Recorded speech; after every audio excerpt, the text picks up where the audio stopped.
Hi, I'm Effie Barker. We are right here in downtown Los Angeles. When you say we're not going away with these issues, what are those issues? I like to tell the stories of other people to inspire other people. How do I introduce you? Girl, boy, di tiyak, o ano? Hindi namin alam eh. Kahit kami naguguluhan kami. Pero isa lang ang alam ko, nagmamahalan kami. I believe that there are a lot of good stories from ordinary people like you.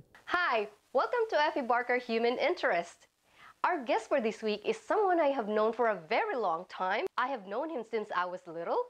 He is an internist, a practicing physician in my hometown, Surigao City, the Philippines. He is my dear Kuya Loloy, Dr. Alpeniano Fuertes Jr. Let's watch this. Thank you so much for giving us this time. I know you're very busy. It's my great honor to be interviewed by you, Effie. So I am Loloy Fuertes, as you know me. I am now an internist endocrinologist, but before I became who I am today, I actually came from a very humble family. We are 5 siblings, and we lost our father when we were young. I was in high school then, and we were supported only by our mother, who worked as a nursery school teacher. And so our educational attainment was basically just because of the support through scholarships and also donations from family friends and very concerned individuals. So you have mentioned that your father died at a very young age. Did that really affect your decision to become a physician? Yes, basically that was the event in my life that made me consider to dream of becoming a doctor. But considering our financial status, I couldn't think of the possibility of me going into medical school, considering the cost of medical education. I also would now recall that perhaps the medicines he got were also not the best medicines for his condition. So he died at just an age of 43. He died of multiple organ failure, but that was at the time when he had his 4th stroke episode.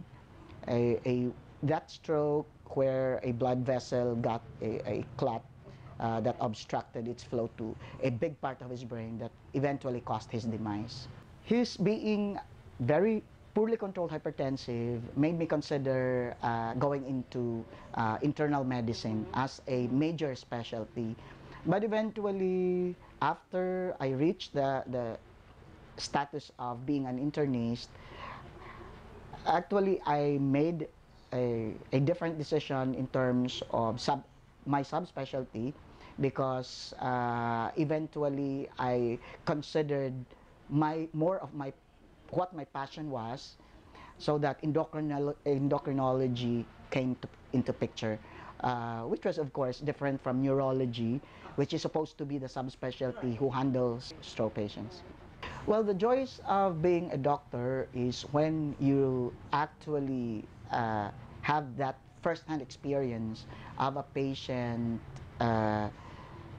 recovering from a particular illness. Well, particularly in my subspecialty, endocrinology, because we deal with hormones, and you know how hormones influence body functions. Just a little change in the levels of the hormones from day to day can have a very dramatic influence already on the functionality of the individual. So that one sick individual today, when you replace the hormone, that very day, you can expect already significant response and improvement the following day.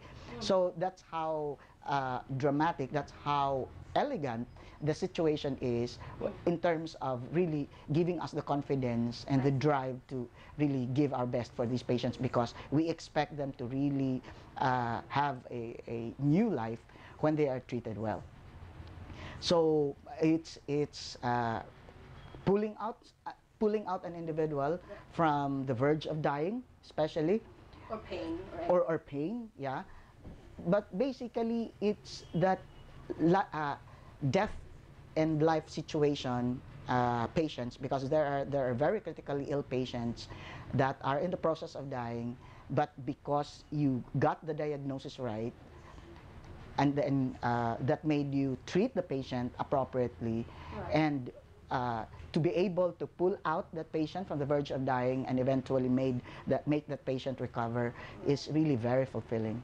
It's just undescribable. Catch the next episode of What Makes a Good Doctor, only here on Effie Barker Human Interest, featuring an internist and endocrinologist in Surigao City, the Philippines, Dr. Alpeniano Fuertes Jr. He will talk about his beliefs that his career is more than a profession. It's a calling that he believes he is often divinely guided. This is really God's work in me, and I'm really moved to always give all the credits to him. If you know of someone who liked to share their stories, please email it to me, effiebarker@gmail.com.